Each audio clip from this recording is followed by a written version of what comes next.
So, Susan, can you tell us a little bit about the story of what happened? Right. So as I said, we're building a house here out in the country, and it was an early morning, and we were waiting for our architect, and I decided to climb up to the roof. They had just put in some stone steps to go up to the roof, and there were no parapet walls around on the terrace at all. It was just open. And there was this beautiful view of Arunachala in the morning, which is that sacred mountain behind me, or in front of me. and I was just looking at it with such awe. And I just stepped forward. I took one step forward, and suddenly I was just going down. And it was amazing how the feeling was, I'm going down, and maybe this is it. It was almost, it's sort of like a metaphor, you know. I'm looking at this sacred mountain, and then I just had to let go, and then I landed in the bottom, and I was alive. And I didn't realize at the time that I had broken two of my vertebrae. My back and my foot was also broken. I didn't realize that because I felt I had to just stand up to see, am I okay? And I said, and I'm okay. But I was taken to a hospital, and they did x-rays, like lots of x-rays. They did a scan because I had injured my head as well. And I had just abrasions all over my body, and I had a lot of issues. But apparently I didn't have any broken bones. But then I was on the bed because of my foot, couldn't move, and which was probably good, but I was sitting up, and every time I would try to move forward or move off the bed, I would get excruciating pain, my back, and it was like screaming pain.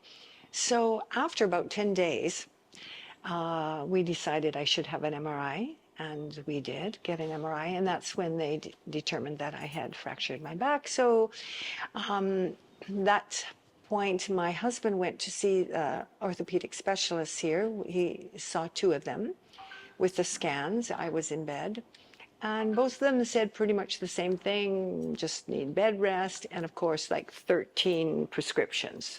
And it was, and what is this one? Well, that's anti-anxiety drug. And why? Well, because people get into anxiety when this happens. And as my husband said to him, you don't know my wife, she's not going to need that. And so in the end, we came back with just a few prescriptions. But interesting to see that that's the procedure, you know, just give lots of drugs here. And so I was in bed for like 4 months for healing. But I look at that time as like a gift. I really say it was a gift. When I look back, the night before, a friend of mine came over. And maybe this is too much of a story, but No, okay. it's very My full. friend Thank you. came over, and she wanted me to do something for her, and it was too much. I had a lot of things on my plate, and I felt overwhelmed, and I just said, like, I can't do it. And the next day after I had my accident, she came to me and she said, Susan, you just had to stop. And I contemplated that, and I thought, wow, it's so interesting, because I saw how I was taking on a lot of responsibility, like it's my responsibility for these people's happiness, which is totally delusional, but you know, it's a pattern which I was aware of, but at that point I didn't realize just how far I had gone into that. So now on the bed, I can't move. I'm supposed to lie there for 4 months, and I have no responsibilities. And it was really like an aha moment and such a gift that I don't have to, I just have to take care of myself here. And taking care of myself meant really, I had incredible trust that consciousness orchestrated this for me somehow.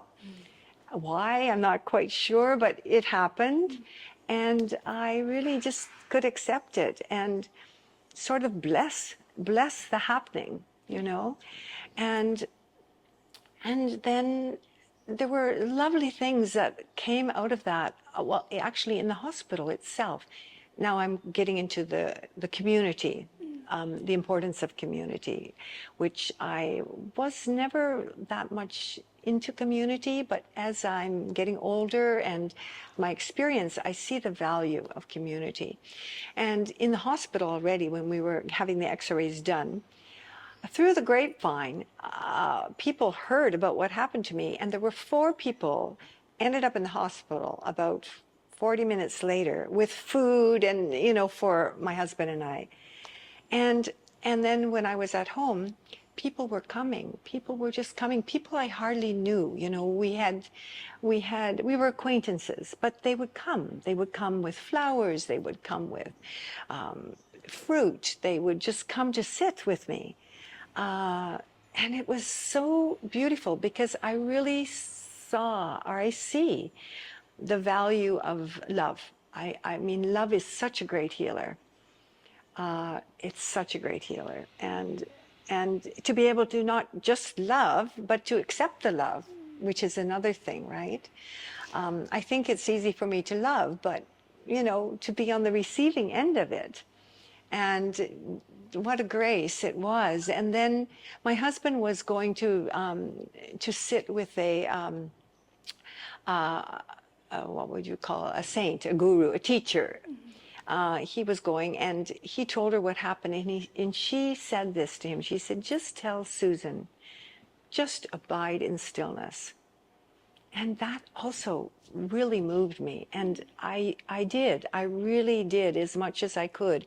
It wasn't about making an effort to do it, because then that defeats the purpose, right? All that efforting.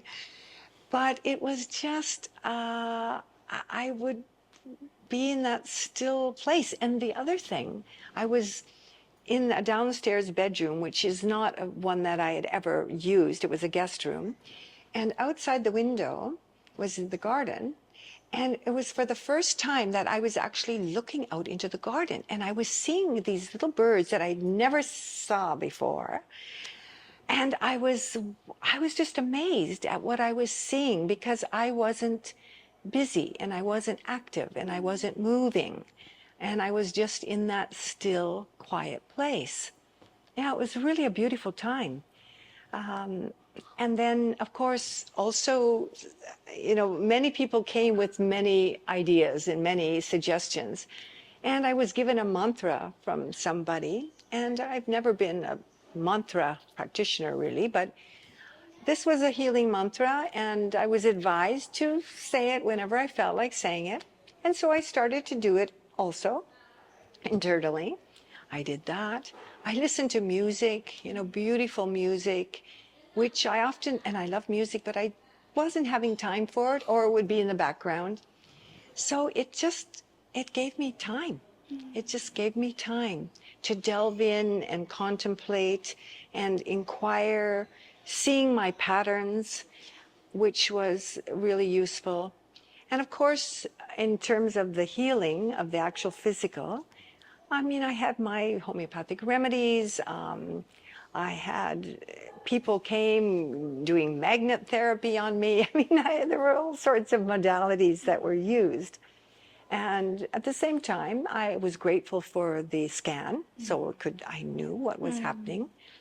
And later on, as I was able to start moving and walking about, I had to use a lumbar brace, and I went to visit the orthopedic specialist, and he wanted me to start doing some very intense physio on these machines that they had there. And I knew I needed to start doing something, but I just didn't feel that was what was needed for me. It just felt too, I don't know, too intense, or I wanted something a little more subtle. Yes. And then again, just, how it happens, grace.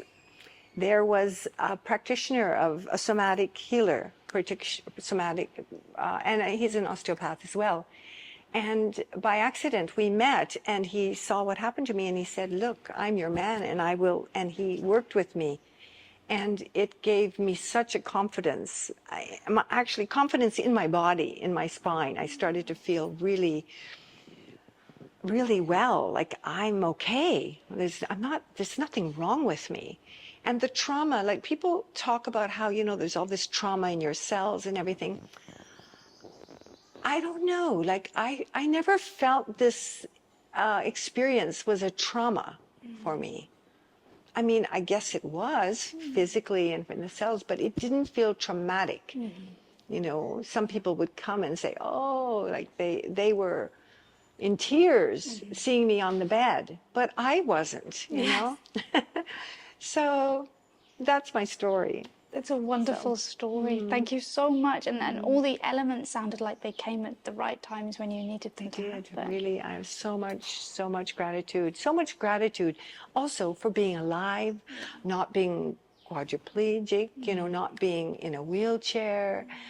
I mean, it's like I'm so grateful because it could have really changed our life.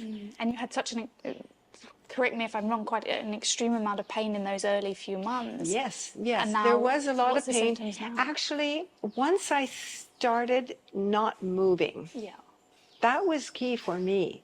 And I know that's not perhaps what all the professionals would be saying these days, but for me, I think I really needed to let those bones knit and heal. And once I stopped moving, the pain wasn't bad. Moving, it was.